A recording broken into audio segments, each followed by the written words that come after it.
Welcome to Fordham Student TV News. I'm Haley Messenger. And I'm Vicki Kalpaxis. Here's our briefing of this week's top stories.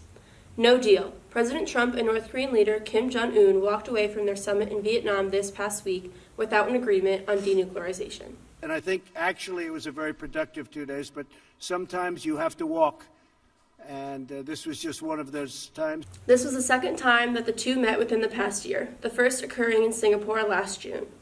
While in the hot seat on Capitol Hill last week, President Trump's former attorney, Michael Cohen, admitted to sending threatening letters to Trump's alma maters. When I say con man, I'm talking about a man who declares himself brilliant, but directed me to threaten his high school, his colleges, and the college board to never release his grades or SAT scores. One of these alma maters included Fordham, where President Trump spent 2 years of undergrad before transferring to UPenn. In a letter addressed to Father McShane in 2015, Cohen threatened legal penalty if the university released Trump's academic records. Fordham confirmed the letter to be true. Assistant VP for Communications and Special Advisor to the President Bob Howe told NBC4 New York that in addition to a letter, the university also, quote, received a call from someone on the Trump campaign as now President Trump was gearing up for his run. Reporter Brianna Lyman took to the sidewalks of the Rose Hill campus to see what students thought about the whole situation. So how do you feel about this whole Michael Cohen releasing a letter that basically told Fordham University they're not allowed to release President Trump's academic records? I think it's definitely kind of a suspicious act. I think the fact that Michael Cohen had to write to Fordham to say not to release something means that the grades are something that are worth hiding.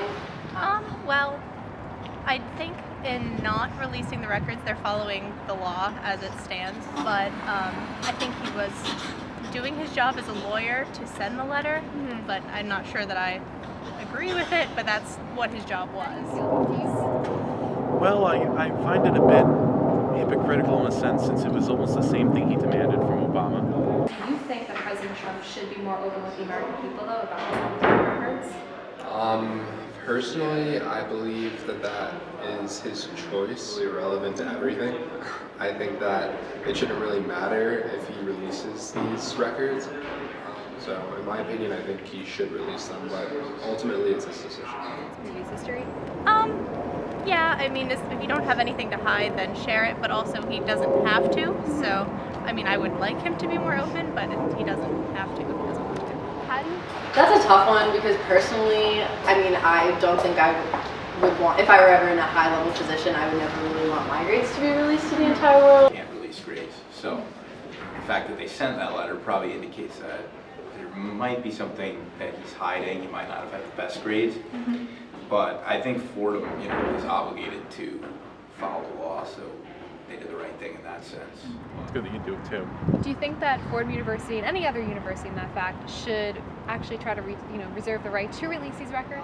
I think so. And I also don't think that they should really have legal action taken against them for releasing them either.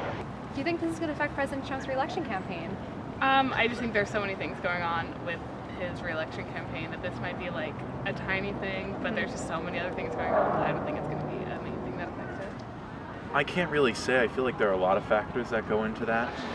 I think that there are a lot of factors that could affect his re-election campaign. I don't know if this is going to be a necessarily major factor. For me personally, it's definitely something to consider, but it's certainly not the main thing that I'll be thinking about. No, I mean, there's a new story with him every day that this one piece of what Michael Cohen said is, I would say, insignificant compared to the broader picture. Every year, Fordham's graduating class celebrates their final days on campus during senior week, attending events like Under the Bleachers, Parents Appreciation Dinner Dance, and Senior Ball.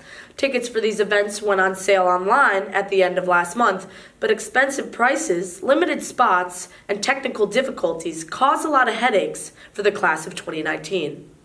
Senior Jack McClune told FSTV News, quote, "It was miserable. The infrastructure wasn't there to do it well. Not just the waiting room, but sitting for minutes after clicking one button."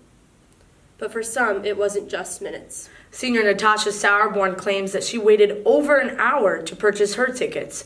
She said, quote, "It was awful. It was such an unnecessarily stressful situation." Senior Megan Kynast even claims that 3 people were logged in under her own name in the university tickets purchase portal.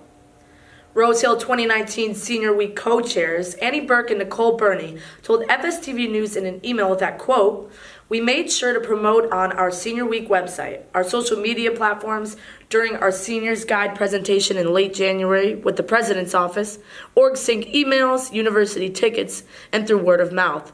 We believe that in doing so, many of seniors were well equipped for the ticket day, and that is why there were so many seniors on the site right when the tickets launched." The co-chairs said that the committee was able to fix most problems when they were notified about them. They wrote, quote, "Anyone who had major issues emailed or called us, and we were able to troubleshoot and respond in a timely manner."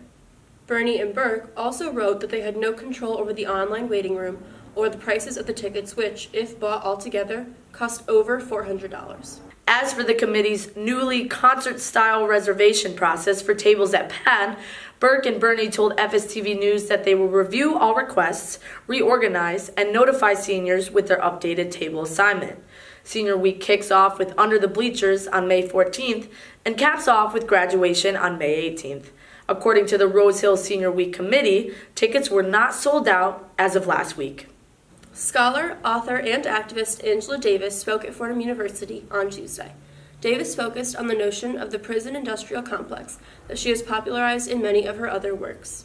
Chicken over rice sounds like your favorite order at Ram's Deli, or maybe the newest up-and-coming clothing company around campus. This week's Rams on the Rise.